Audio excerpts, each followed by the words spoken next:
It's time for Coffee with the Chicken Ladies, a podcast for people who love chickens. Hey everybody, and welcome. It's Chrisie&Holly from Coffee with the Chicken Ladies. We're here, and this is episode number 276 of our podcast, where we talk about everything chicken, family, fun, and more chickens and ducks and geese. more chickens. We drink a ton of coffee. I'm talking a ton, but most importantly, we hug chickens every day. And we kiss them too, don't forget. We brew coffee from a little coffee roaster in Houston, Texas, bright and early coffee. Holly Ann, what kind of coffee are we brewing today? Today we're going with some classic hazelnut. It's so good. I mean, sometimes the classics are the best. If you're not drinking this coffee, you are missing out. Our code is CWTCL 15 for 15% off a bagged coffee. And where should everybody go? brightandearlycoffee.com. Now, if you need K-Cups, go over to Amazon. They have them there, and follow them on social media. Are you ready to sip some of this delicious hazelnut coffee and chat? I am. But first, a word from our sponsor.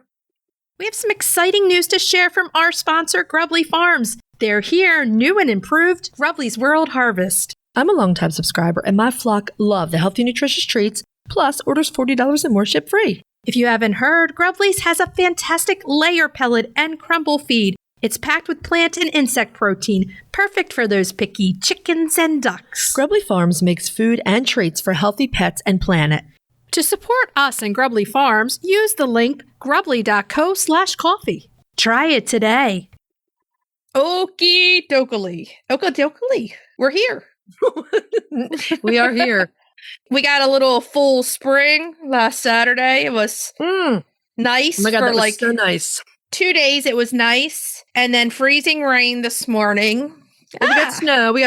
We got freezing rain. We got freezing fog. Freezing fog was a new one. Oh, yeah. We've had a lot. Now we're just having cold rain. So it's okay because spring is on its way. It's fine. We got this. We had the cold rain, we can deal with. Yesterday was the first day my chickens all winter saw the snow without having the garage door up and saying, oh, we're by a heater. So they were out it, and I was like, oh, man, we got about an inch yesterday. So not fun. You got more than us. We got about half an inch. It had to be right around an inch. Everything was covered. We finally just lost it this afternoon. It's gone. Goodbye. Sayonara. The difference is ours has not gone. We still have...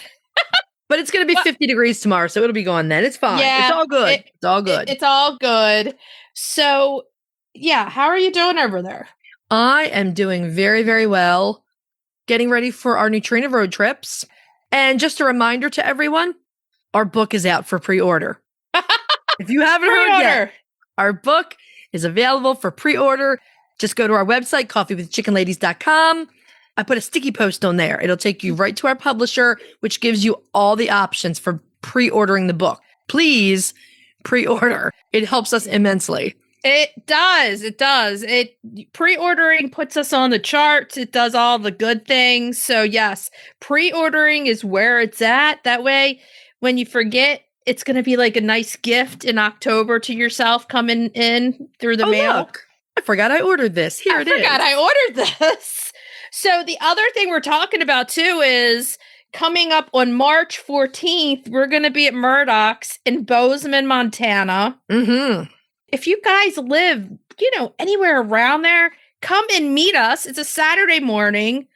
Murdoch's I cannot wait to see it because I've heard really good things about Murdoch's. Yeah. It's supposed to be a fantastic location. We've heard really good things about Montana. We're so excited to be coming to visit Montana and everyone who lives there and their chickens mostly. Yeah. So come on out. We're going to be giving a talk. We'll be available to answer questions. If you're not a beginner, but you're an experienced keeper, we still want to see you. We want to chat flock notes with you. We want to hear about how you manage weather, all the good stuff. So it's supposed to be a really good time. Come on out. And then the following 2 weekends, we are going to be in Wisconsin, Janesville, Wisconsin. And then the following one, we're going to be in Basel, Kansas. So come out and join all the fun. I mean, we cannot wait to meet you guys. This is the Nutrena Roadshow, and we're so proud to be a part of it. So, yeah. Someone asked us if we're going to be in the Texas area. I don't remember what city she was asking about, or town. But we're not going to be in Texas with the Nutrena road trip. But maybe, depending on how things go, maybe we can do a book signing there. We'll see how it goes. We'll see. Maybe. So that's on our docket. We're getting ready, packing our cowgirl boots and hats and everything, and getting ready to travel out to Montana. Yeah. It's going to be fun. Besides, I'm hoping maybe the weather's better in Montana than it is here this year. Could always be. From what we've been told, the weather in Montana has been a little warmer than usual this year. But Perfect. Don't worry, because the 4 days we're there, it's going to be a little chillier than it's been. I'm sure it's still already looking at the weather. I am looking at the weather. I need to be prepared. Okay, so on that note, if you're listening to our show and you're loving it, head on over to Apple Podcast and leave us a written review. It's a free thing that you can do to help our show grow. It helps us in the ratings when we get written reviews. It helps us in all the standings. And the most important part is it really makes our day to read something nice that you've written about us and about all the hard work that we put into this show. And while you're there, hit that subscribe button because they count them and you never want to miss an episode. If you're looking for other ways to help support the show, you can tell a few chicken, duck, or goose-loving friends about us. You can share your favorite episodes on social media. You can become a patron of the show, patreon.com/coffeewiththechickenladies. Thank you to our patrons. And the other thing you can do to help support the show is visit our website and our show notes, use our affiliate links and discount codes, and buy products from our sponsors. Yeah! You know what I love when it's 95 degrees outside? Being inside. Well, that too, but I really love cleaning my igloo chicken coop. Yeah, it is so easy to clean. You don't have to break a sweat. And you can use a water hose or a pressure washer, so it doubles as a cool down. I also love those run covers. Oh man, the shade is superb. I go into the run to cool off. Yep, my flock's covered during the heat of the day, just chilling. Meanwhile, we're melting on the patio. Seriously, can we get in on this amazing coop design for ourselves? They're out there living the dream. So when it's pushing 100 degrees, the right setup matters. That's why we choose an igloo. Get your girls their own just in time for summer. Search Omelette. That's OMLET.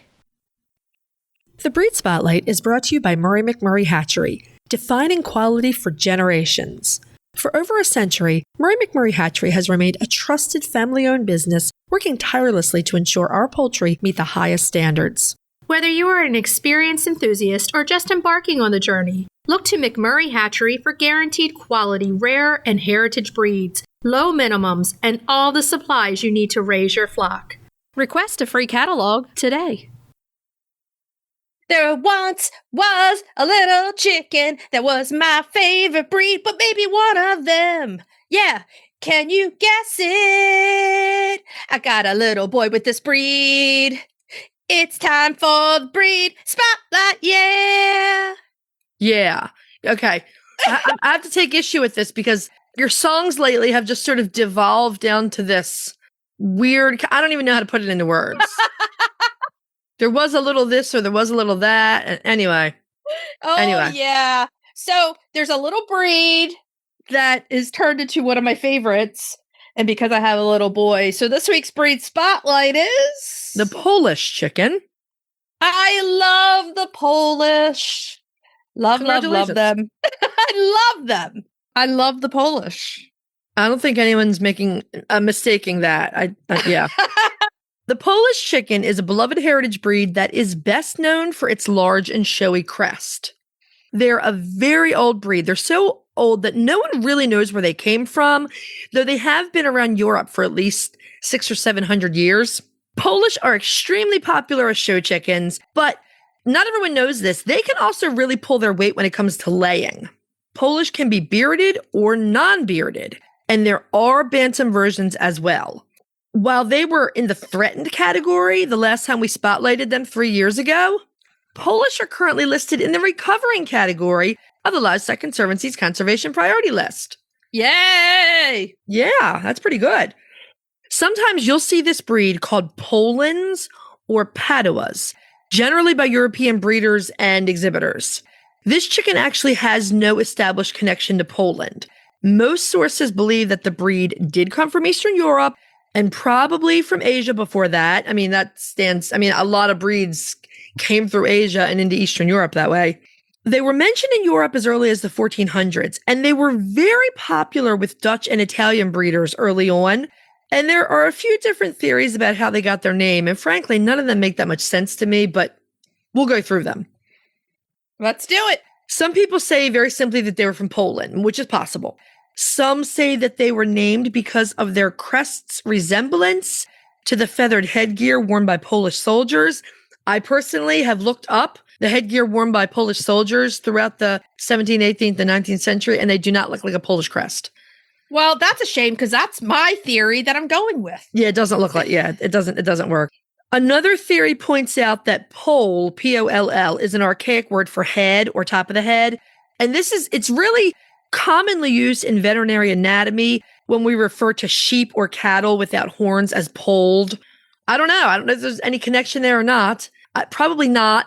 Anytime a bird has a name that is derived from a word that's been in heavy usage for like 1,000 years, you kind of think there's got to be some connection with the word Poland or Polish that we don't know about. I think that this bears out because the other name that I said you might find old European breeders using is Padua. They'll call it Waterfowl. And Padua is the city of Padua in Italy, where the Polish chickens were bred very early on in their European history. Well, that would make sense since I'm Italian and I love them.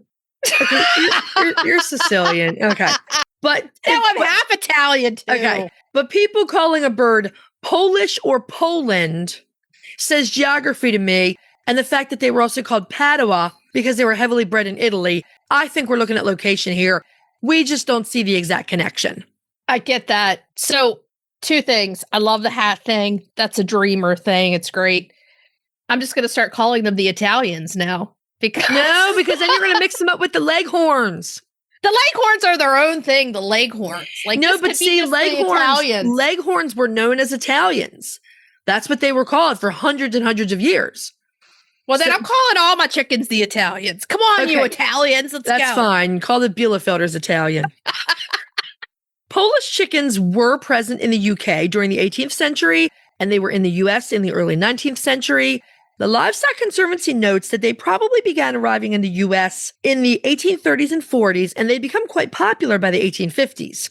They were accepted into the American Poultry Association Standard of Perfection in the Continental class, and they appeared in the original printing in 1874 in the following colors.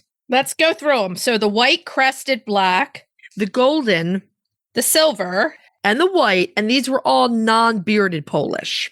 The golden and the silver color varieties are both laced, so you get that beautiful lacing. Now, in 1883, the rest of the APA accepted varieties appeared in the Standard of Perfection. So, not that long.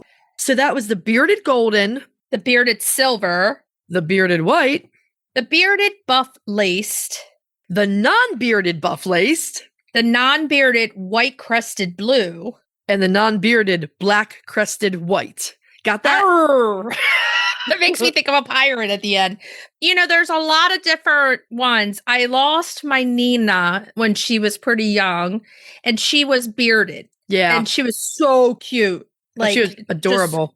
She was so, so cute. But yeah, and little man actually has a bit of a beard. He does have a little bit of a beard. Yeah. I wouldn't call him like fully bearded and muffed or anything, but he's got a little goatee, little soul patch.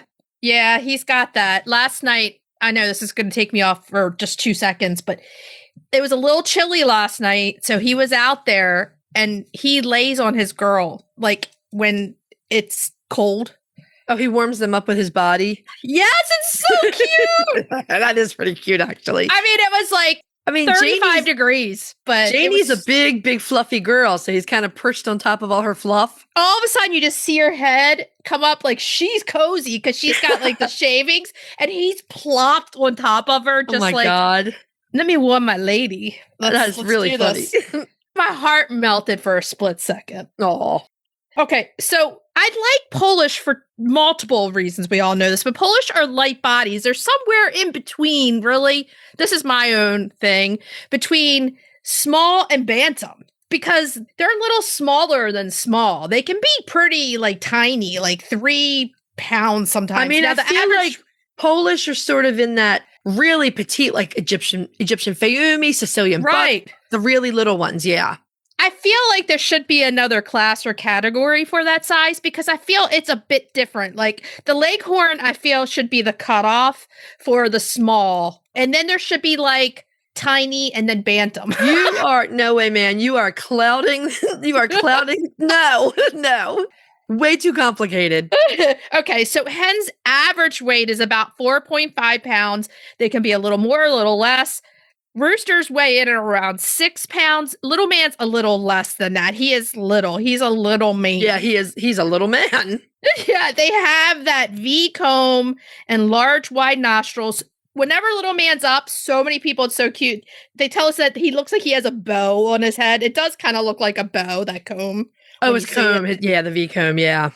Yeah. So this trait is shared by many of the older continental breeds, Houdan, Krevkor, etc., probably because the Polish was the foundation breed for those other birds. Yeah. They probably passed it on genetically. You often see it in the Breda, and the Breda in the 1800s was known as the Guilderland or Guilderfowl. Right. They also have that, which I think is kind of interesting, given that the Breda is a Dutch bird and Dutch breeders were working with the Polish early on. So I think you've got some crossover in there too. Yeah. Now the hen's crest is a neat bouffant, while the roosters have the shaggier, wilder looking crest. And let me tell you something, this happens pretty quickly. So it's one of the first things that if you're not familiar with Polish chickens, the girls, I mean, it looks like they just got out from under the dryer. They have the boys do not look like that. No, the girls have a perfect booth. And if I had $1 for every morning where we started off with little man in front of the camera so that I could look at him and see if I thought he was a boy or girl, didn't change. He's a boy. Every day he's a boy. I was like, the crest is different. The crest is different. Crest was different for sure. Remember, his original name was Flora, as for one of the little godmothers. I forgot. So, I mean, the thing is, you can't tell when they're real little if they're boy or girl, but there were some shocking differences looking back that I noticed. Big Eyes was one of them. I will tell you that over the years, I have just picked up on things, and you probably have, if you breed chickens or if you incubate a lot and you've ended up with males, there's almost some things that you can see instinctively from very early on. Eyes, physical carriage and stature. That, and they grow they're often smaller. Often smaller in the beginning. Yep. And for the Polish, the crest is wild, man, on those boys. It is nothing like a bouffant. It's just wild shag, okay? Yeah. So crested birds in the Polish family have a unique vaulted skull. This is a large bony lump on the top with apertures that let feathers grow out. Yeah, they're like openings. Yeah. They have a really unique skull. Now, these spots are soft on chicks, and they have to harden over time. So it's really important if you do get Polish at one day that you're being very careful so that you're not dropping them, that they're not getting pecked by other chickens on the top of the head, or some other kind of trauma to that head area. You don't want to push too much. Feather pulling can be a problem with them. You really have to guard them. There's a lot of stuff with them. This is why we never put them in beginner breeds. I was just going to say the same thing. In your opinion, is the Polish beginner breed? No. I tend to think no. No, because there's so much stuff that goes on with them. Mm-hmm. But here, the Polish hens are excellent layers of large white eggs, and I can really attest to that. They are laying machines. They're really, I don't think they get enough credit for the amount of eggs that they can produce. They are good layers. They're right up there with the Leghorn every day, every other day. Nice white eggs. Yeah, they're non-setters, but apparently there are plenty of exceptions to this rule. If you get one that goes broody, then it's just in that genetic bloodline that they have the broodiness. Now, some sources say that while they're good layers, they're not good winter layers. So they're going to start up a little later for you. The warmer And months. That makes yeah. sense. I mean, they're small birds that, they don't want to be spending a lot of their resources creating eggs in the colder seasons. Now, that's a good reason to preserve some of these eggs while you get a bunch of them in the warmer season so that you can use them in the fall and in the winter. And, here's the thing. They have great personalities. They are laid back. Yeah. They're almost to the point of being laid back that they can be bullied very easily. That's where For sure. I mean, they make good family birds, but poultry historian Lewis Wright, who, I mean, even though he was a very typical person for his time, he did know birds. And he noted that if properly cared for, Polish chickens quickly become exceedingly affectionate and tame, which you can attest to. They want to be with you, on you. I mean, look at little man as a rooster. He wants to be laying on me 100% of the time. Now, he will come at you for an egg, but he doesn't like when you take the eggs, right? No. They're very gentle and laid back birds, but they can startle easily if their crest is too big and they get feather blind. You need to trim up those feathers. It's a good idea to talk to them so that they know you're there, so you're not scaring them unduly. And if you have these with a family, teach children to do the same and to approach them gently. Now, feather trimming, it's a must. It's maybe really necessary, especially if you're going to free range them. You can keep the crest, but there's a layer that comes down over and around the eyes. Right. That just trimming those feathers alone will help. I often wonder, like, little man, it's less over his eyes because, okay, his eyes are bigger. His job is to watch for the roosters, but they still get him over the eyes. I'm like, why does it work that way? His job is to watch. That's probably just from breeding. I mean, back in the day when I had alpacas, I had the variety called Surrey alpacas. And Surrey alpacas had these really long bangs in front of their face that I had to trim 2 or 3 times a year. I just think it's the breeding. Yeah, exactly. Now, like you were saying with the feathers, if their vision is limited by feathers, they're not only vulnerable to predators, they can be vulnerable to pecking injuries from flock mates. Because they can be bullied. Yeah, they can't see what's going on. And a lot of people mistaken that for not being smart. That part I don't like because it's incorrect. It's not right. I mean, they're very smart, but if you can't see, you're going to come across as being flighty or looking around because you're trying to sit. It's a startle reflex, of course. If you're the type who doesn't want quote unquote stupid birds or reactionary birds or whatever, this is probably not the bird for you. It's not the bird for a rough and tumble homestead. They are great additions, though, to a well-tended backyard flock. And they are, yeah, absolutely. And they're perfect for chicken ladies who want a unique and beautiful bird. If you like to sit out there and watch your beautiful birds, the Polish could be a really good breed for you. And if you want them in your lap watching the sunset with you, they'll like that too. They can tolerate heat as long as they have plenty of shade and cool water. There are like the Houdans, though. The Houdans have trouble in the heat, and they can sometimes.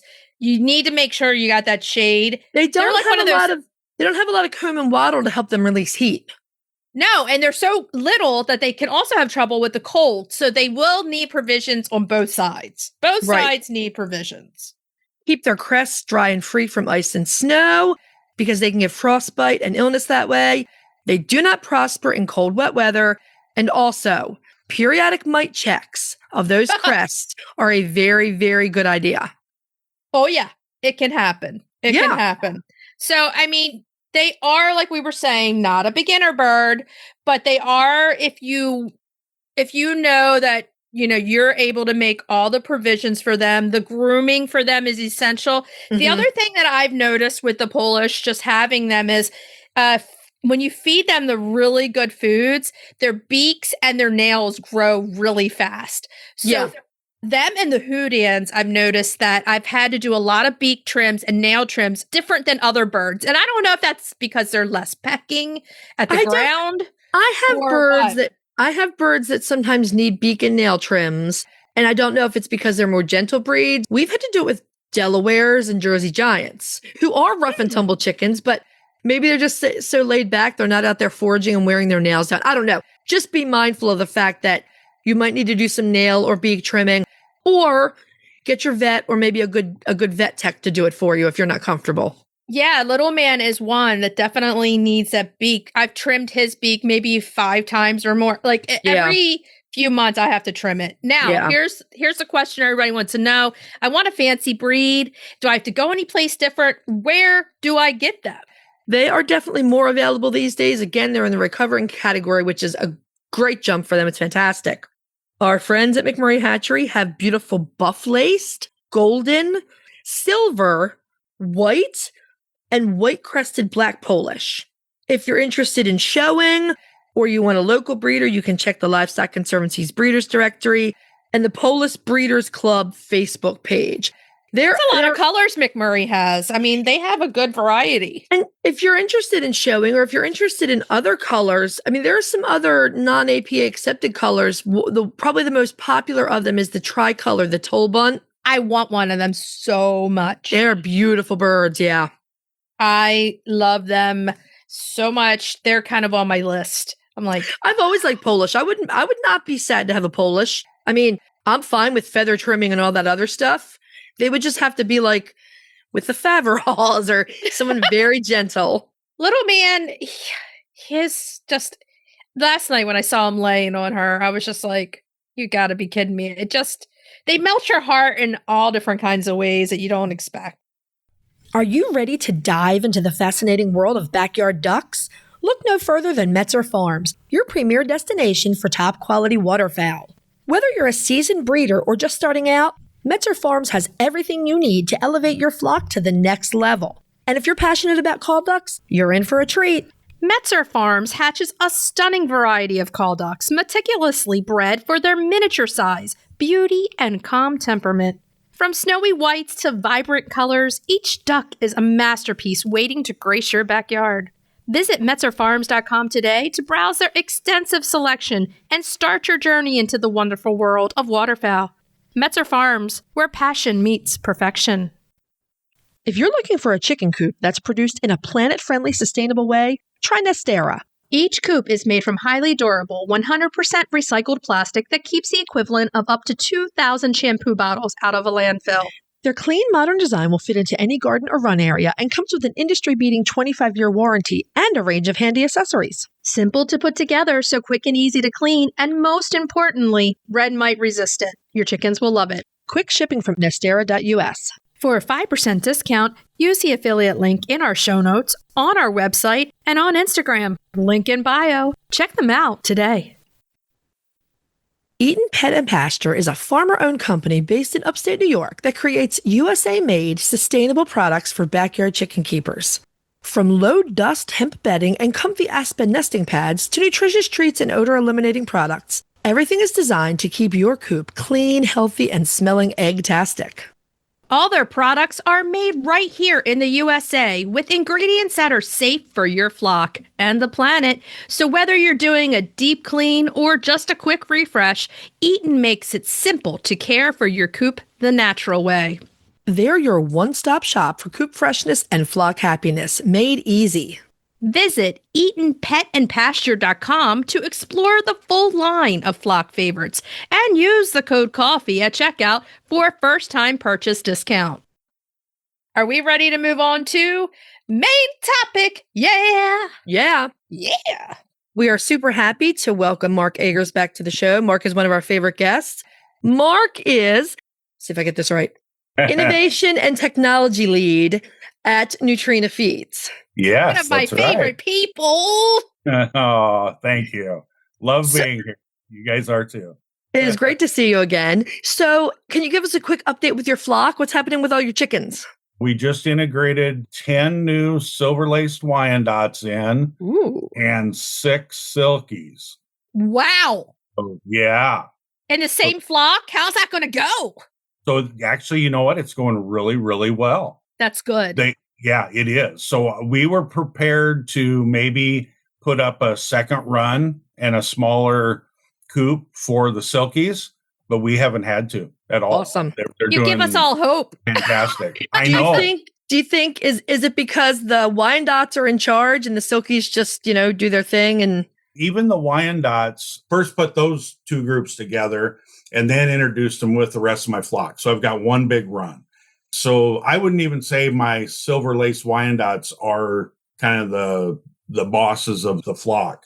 There's probably a few Isa Browns honestly, that are kind of, Wow. yeah. Were they some of the originals? Is this a seniority thing? But they were in the last group I brought in. So whenever we have a group of pullets that we've raised up at the research farm, I always bring a few of them back home. Okay. So that's why the last one we did was with the silky and ornamental feed. And so we had silver lace Wyandottes and silkies. And so that's where I got those come in from our last trial up there. But I really do think, too, I have a very big run. Mm-hmm. And so I think that also has helped. They Sure. have room to spread out.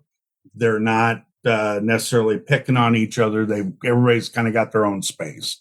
I think What's the footage of your run? Like, how big is it? Mine is, I have a 6x8 coop.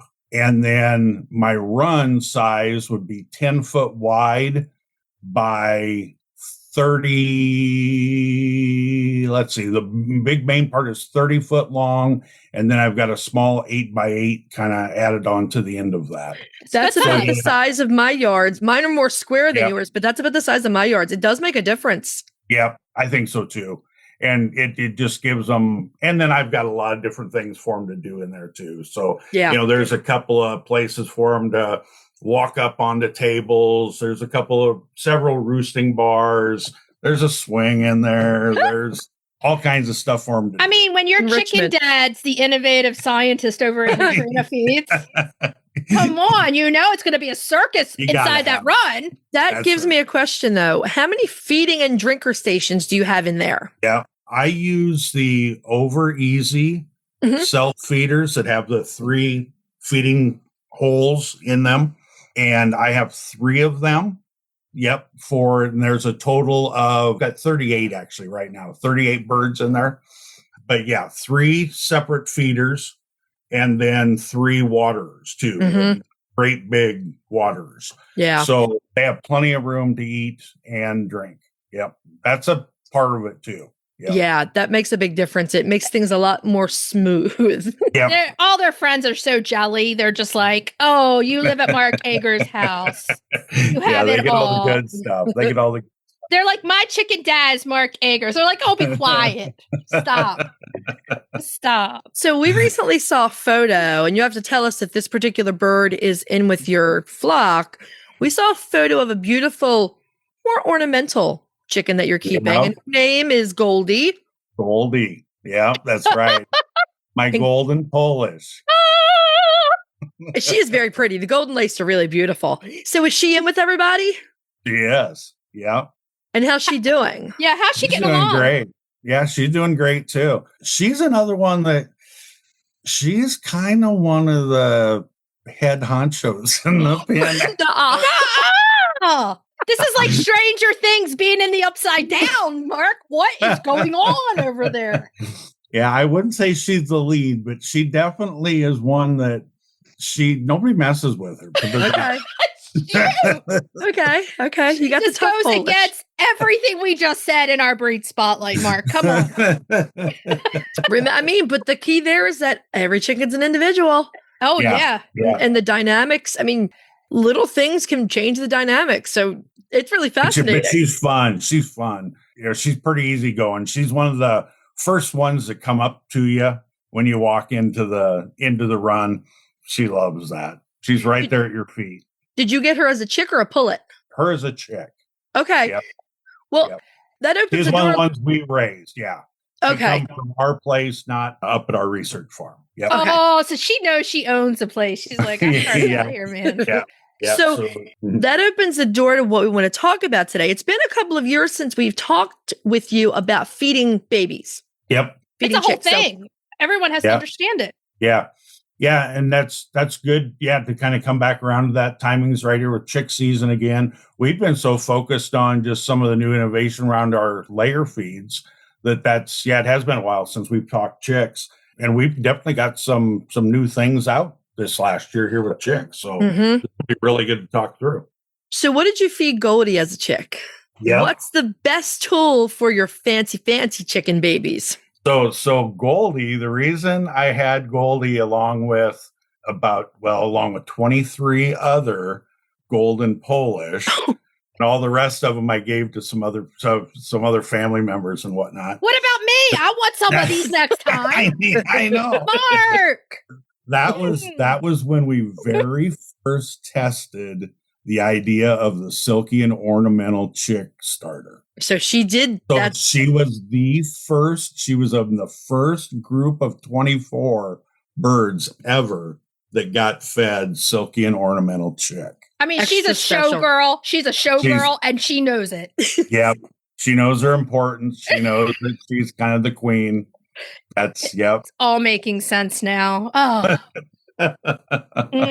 So the silky and ornamental, which I mean, that is really a super duper exciting if you're doing showbirds, if you're doing the more like ornamental, highly feathered breeds, phantoms, all of that stuff. So I'm assuming she did really well on it. She's gorgeous. I mean, she's a beautiful hen. They did really well. And then actually all the silver lace Wyandottes and the silkies that we had on this last test, that test had a number of competitors' feeds. Our Country Feeds chick, our Nature-Wise 18% chick, our Silky and Ornamental was in there. And then we were testing another actually commercial poultry grower feed that our commercial team uses with a lot of the large integrators, and just to see if we could find something new there. And we had really, really good results. So the best doing birds from actually every single category, the least amount of death loss, no pasty butt, the feathering ability was the best, average daily gain was the best, and feed efficiency was the best on the silky and ornamental starter. And that was in both the silkies and the silver laced Wyandottes. So we know for a fact that works every bit as good in them heritage breeds as it does for the silky and ornamental. Which kind of leads me to my question for you. Tell us the difference between, let's say, Nature-Wise chick starter grower and the ornamental. What is the difference between those two? So that's a really good point, because this trial too number 2, there were actually 6 different feeds all tested in this trial. Number 2 in every single category was 18% Nature-Wise, which has actually won every other trial we've ever done prior to this. Okay. So this was actually the first time it's ever been second, but it was second to Silky and Ornamental. Okay. The key differences between the two, they both use a very similar herbal blend. There's a little bit of a difference. We use a little bit of cinnamon in the Silky and Ornamental that helps the feathering ability that is not in the regular 18% chick, but the rest of the herbal blend is very, very similar to that. And then it is a higher protein level. The trace minerals are just slightly higher in the Silky and Ornamental. And all that is because a typical Bantam breed does not eat as much as a heritage breed bird does. So the feed itself needs to be a little more nutritious. And so that's why the higher protein level, the higher trace mineral level, and actually the addition of the cinnamon was for that feathering ability. The protein level helps with the feathering ability too. But that's basically that intake. Those birds are smaller, so they don't eat much. So you need a little bit more nutritious food for them. Yep. So if you have what we're going to call a mixed flock, but if you have, some Polish or Sultans or someone else that has special feathers. And a barred rock. Right, and barred rocks. Everyone, including the barred rocks, is fine on that Silky and Ornamental starter. Silky and Ornamental, and that's why we intentionally also use the name. We started out with that going to be like the Silky and Bantam starter, and then we actually changed the name to Silky and Ornamental, just because there are so many people that in the consumer insights work that we've done, these popular breeds are really becoming these really beautiful Orpingtons, Wyandottes, of the heritage breeds, right? Even in the heritage breeds, we're seeing these really pretty birds becoming really popular. And so that's why we wanted to test that on those silver lace Wyandottes to make sure we saw the same thing and there wasn't something just kind of out of scope there. So we did test it on both Silkies and the Silver Lace Wyandottes and worked great for both. Well, here's the thing. You have a super big chicken like a Wyandotte, or they're a larger chicken, right? Yep. You're going to end up spending less, even though the food comes in a smaller size, because nutrient per mouthful is so much more on this that they're going to feel satisfied and full at a much earlier time. So that's going to fill them up. So it makes sense that you could use it across the board and still even save money using it. Yeah, that's exactly right. So when we figured it up, there was actually no difference in the price to raise that bird up on the Silky and Ornamental versus using the 18% Nature-Wise, because they ate just a little bit more of the 18% Nature-Wise, so it made up the difference in costs there. There was actually another feed that we tested that ended up, I think it did end up fourth in like average daily gain, but like 2, 3, 4 were all like super close. They were like almost the same, right? Okay. For how they gained. But that feed that ended up fourth, they ate so much of it that it was actually the highest cost feed to use because they ate so much of it. Interesting. So, I do notice when I get the Silky Ornamental for my adults and I mix it in, my consumption, even against the Nature-Wise, is down. So, you know, when they get it, I even said something to Holly one morning on the phone. I'm like, they eat far less of this, but they seem satisfied. It's noticeable, and it will save you money. It's a great feed. Yeah, and we've seen that same thing in all the trial work. And then, you know, we bring it, like I said, we bring it back here to my place and put it right in our backyard, and then try it here after we've done it at the research farm and make sure it works at the backyard too. And we've seen the exact same thing. So the other thing with that micro clean crumb, that really small little crumble, there's just no waste. So like with a regular crumble, you know, you get some of those fines and whatnot. And in that clean crumb, you just don't. It's really unique that way. It's a great size for the bantams too, which I love. Yep. Just because we have so many new listeners right now and so many people interested in getting chickens, can we talk a little bit about the differences between medicated and non-medicated feed, and the fact that with the Silky and Ornamental, you don't offer a medicated feed. Right. It's just non-medicated. Yep, we absolutely. And so just to give you guys a little bit of my background, I come from the kind of thought process of, I don't want to have to use antibiotics if I don't have to on anything. Okay. And if we need to use something to treat with, great. Let's find something, talk to our vet. Let's get something figured out, maybe put it in the water. I think that's actually, if you're at a treatment level, putting something in the water is by far the most effective way to treat something like coccidiosis.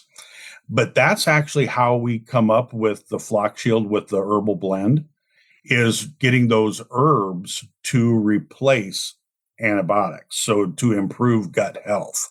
And that's exactly what we've done.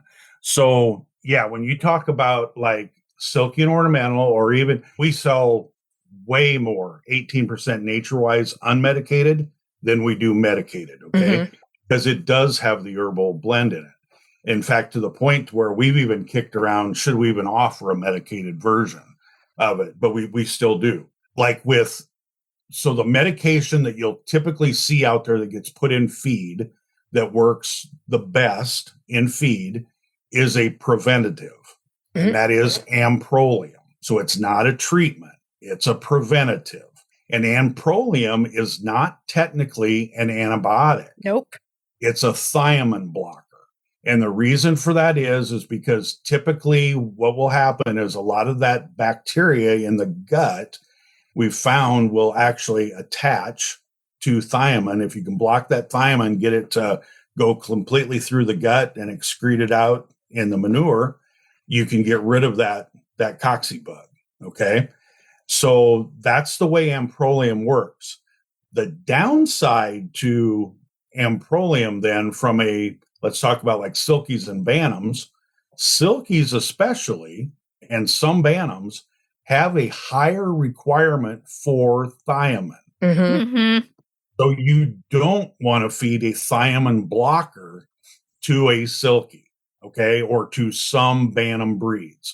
No drug, no amprolium, anything in our silky and ornamental starter. That's where we really rely on the research that we've done around the oregano, thyme, a little bit of cinnamon, some other herbs that we've all got in there that we know are working really, really well to help with gut health.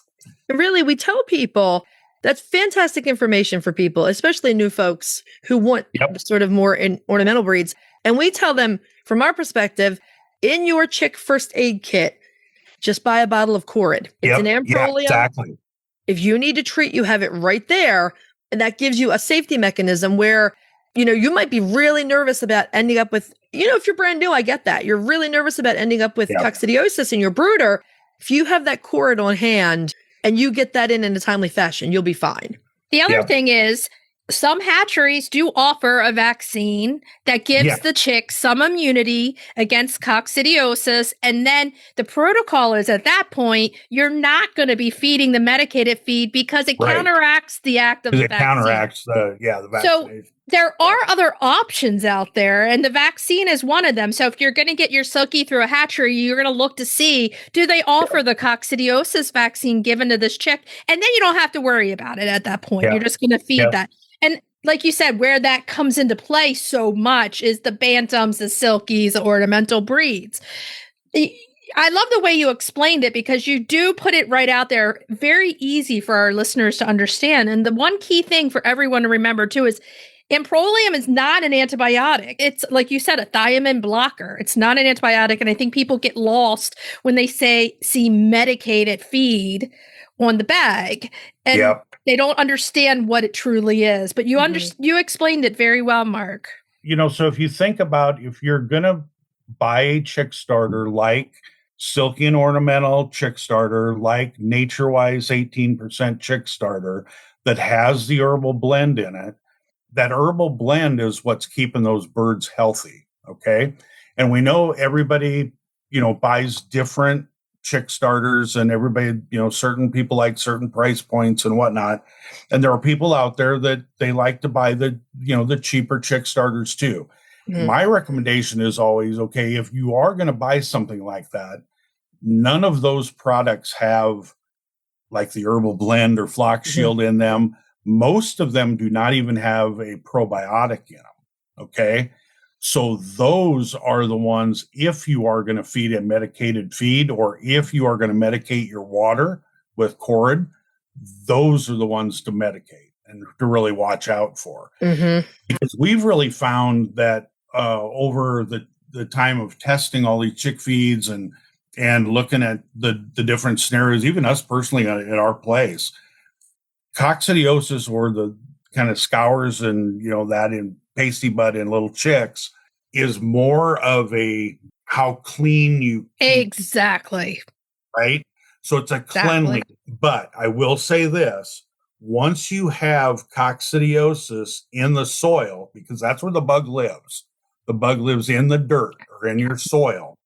If you've got it and you're on a dirt run where where you raise your chicks, once it's there, it is really hard to get rid of.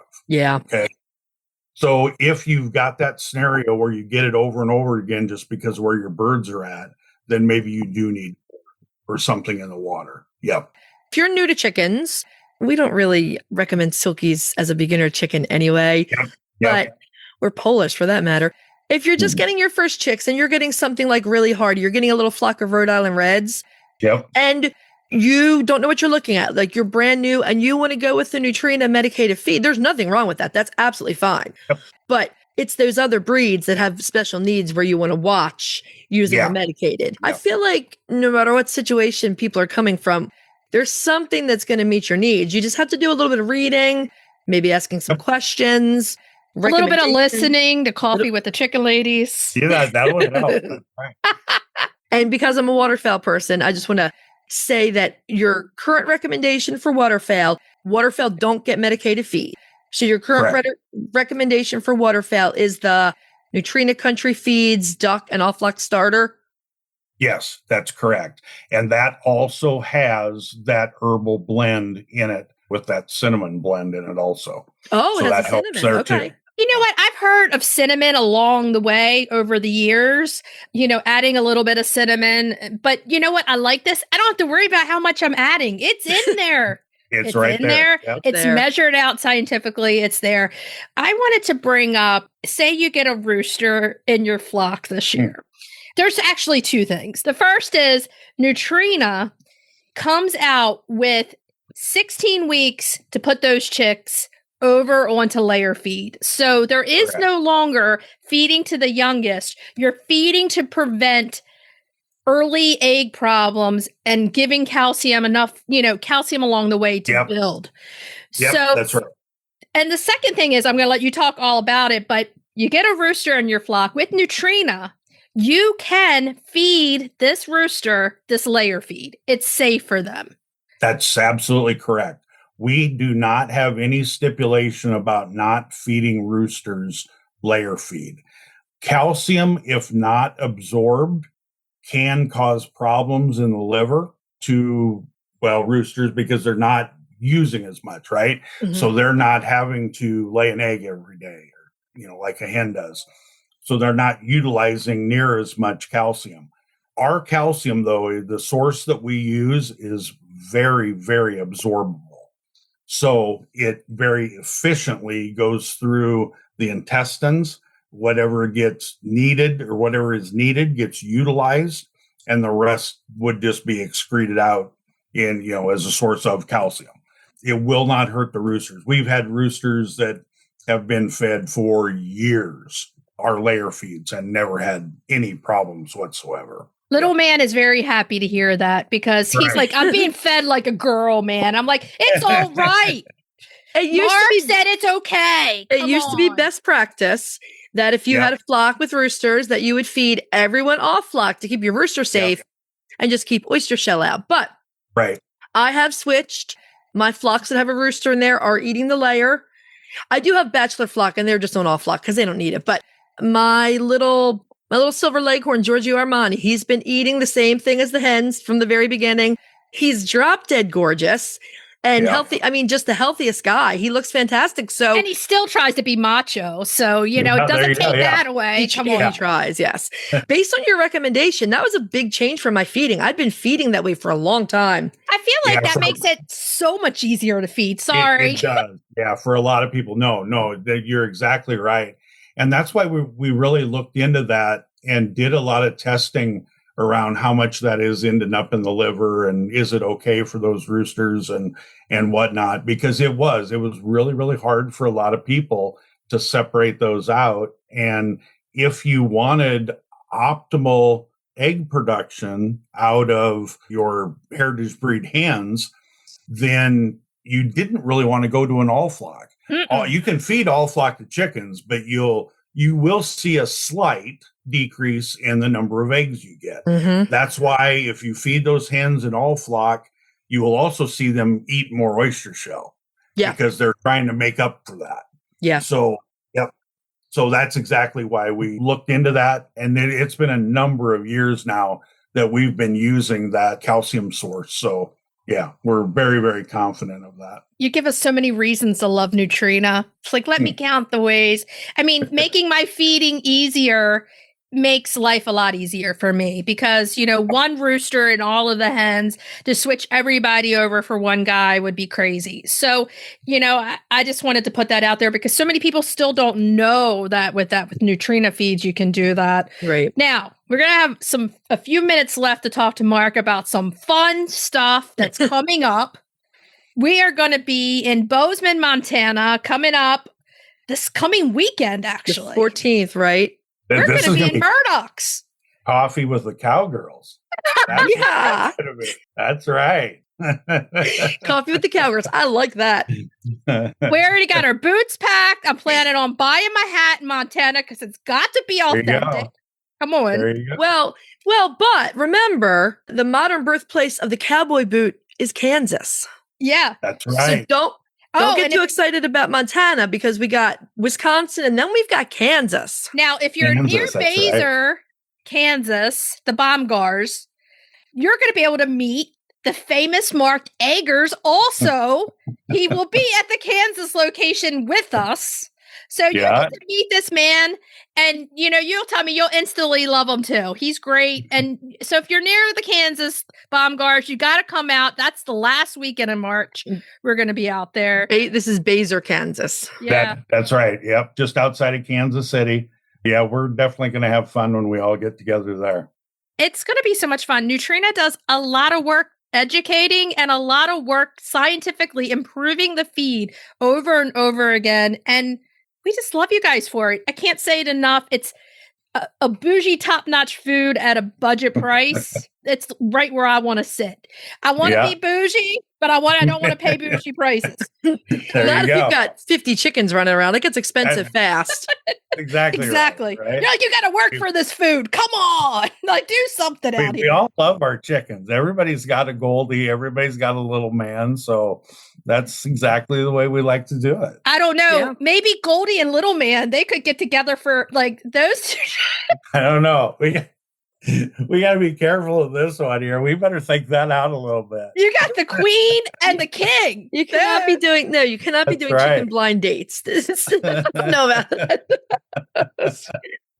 Mark, thank you once again for a fantastic conversation.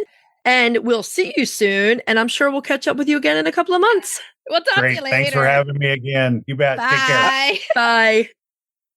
We just want to thank Mark one more time for joining us for a fantastic chat. We love you, Mark. Thank you again, and we'll see you soon. Yeah. If your flock could talk, they would thank you for shopping at Eaton Pet and Pasture, your one-stop shop for coop freshness and flock happiness made easy. From their all-natural USA-made favorites like hemp bedding, roost refresh, and nesting pads to convenient product bundles that make chicken care simple, Eaton has everything you need to keep your coop clean, cozy, and odor-free. Check them out at EatonPetAndPasture.com and use code COFFEE at checkout for a first-time purchase discount. Are we ready to move on to cracking the eggs?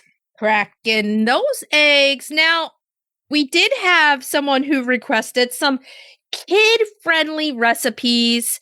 So we're going to make March our kid-friendly recipe month. Right. This is one of our Spotify listeners. So what we're doing is we're trying to do some recipes that are appropriate for kids to do, or at least to help with, that might need still some parents to help. So we did these really nice, easy pancakes that your kids can mix up. They don't require like a mixer or anything. The rhubarb sauce is optional, but it's actually really easy to make. And if you or your kids don't like rhubarb, you can make it with strawberries instead. Or you can just omit the sauce and throw a handful of blueberries or chocolate chips into the pancake batter and serve it with maple syrup. Whatever works. I mean, kids want to get in there. They want to crack those eggs. They want to help out. So, hey, we like sometimes simple and really easy recipes that kids can do.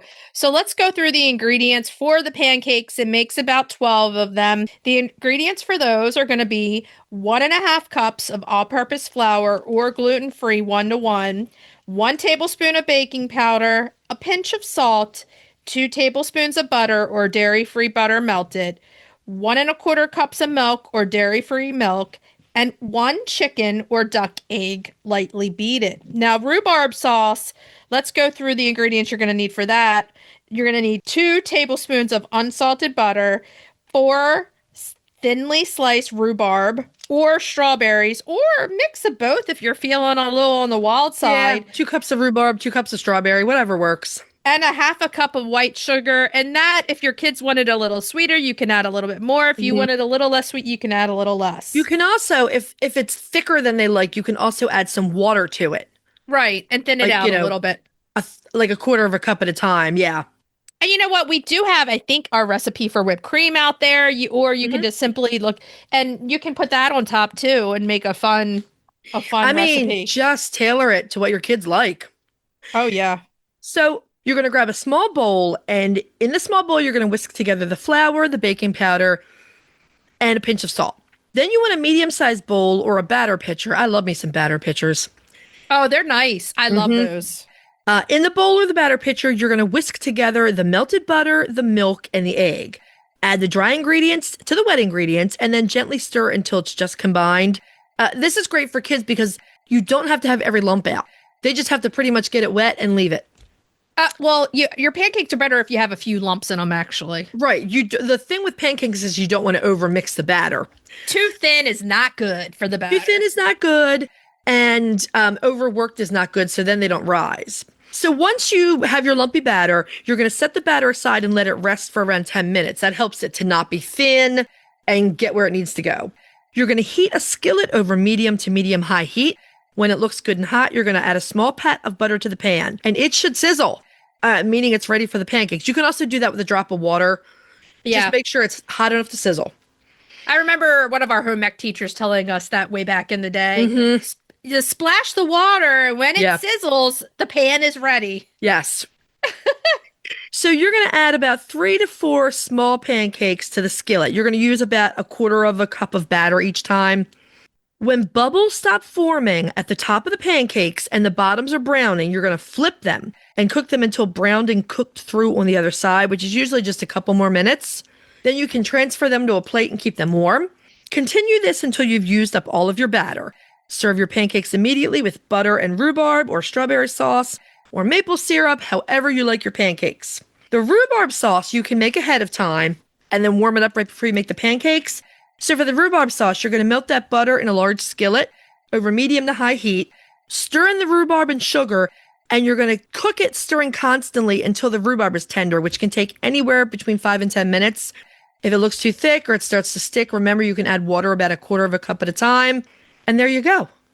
Enjoy. Saturday, Sunday morning breakfast. You can make this ahead of time and put a bunch in the fridge and then heat it up for breakfast throughout the week. And kids, get out there and crack those eggs and do it all. Okay. I loved when my mom would let us throw chocolate chips into the pancakes. That was my favorite. Oh, yeah. Ella says everything needs chocolate chips. And Ella is right. Ella's brilliant. Okay, so let's move on to retail therapy. Retail therapy. Yeah.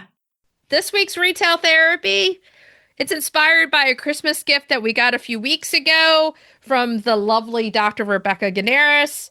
Chicken potholders. And this one was really cool that she gave us. You know, they're so pretty. I will have them out they're Christmas potholders. I will have them out for display, but I will not use them because it is a beautiful white hen and her wings.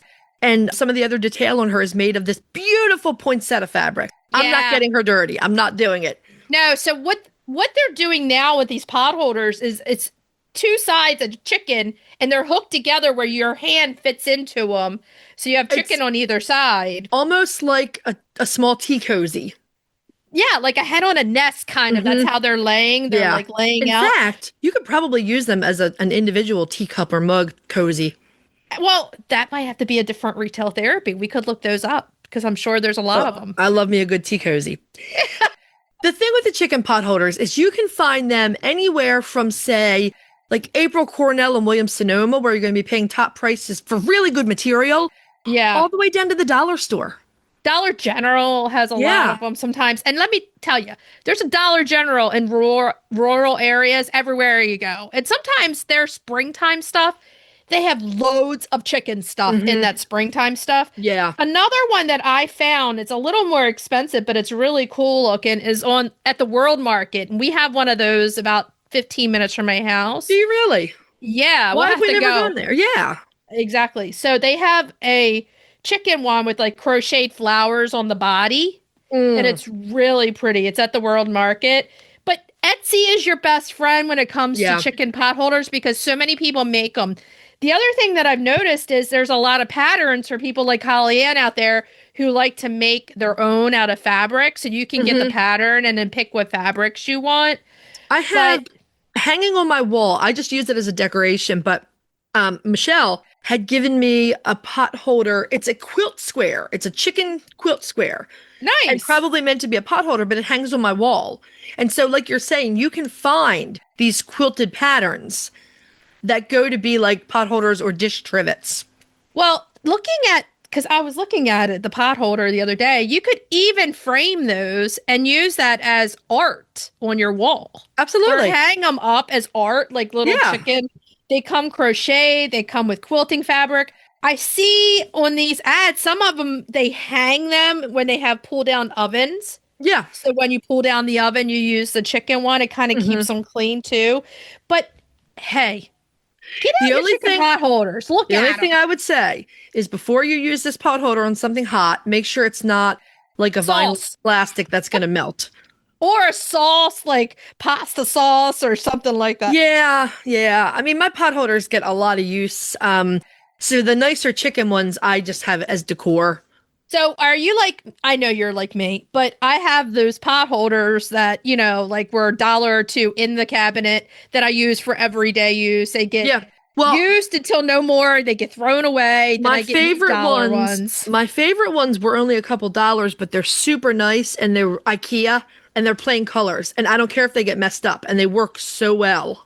Yeah, and then in my dining room in one of my buffets is all my pot holders that are like my good. I'm like that Italian mom. Don't touch the pot holders. Mom, why is the plastic is still on it?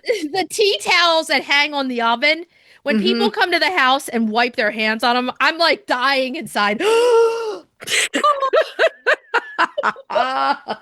is not meant for hands. Yeah. That is meant for decoration. Have you never seen this? And it's like, were you raised in a barn, not in with an Italian mom who we had hand towels in the bathroom that were never allowed to be used.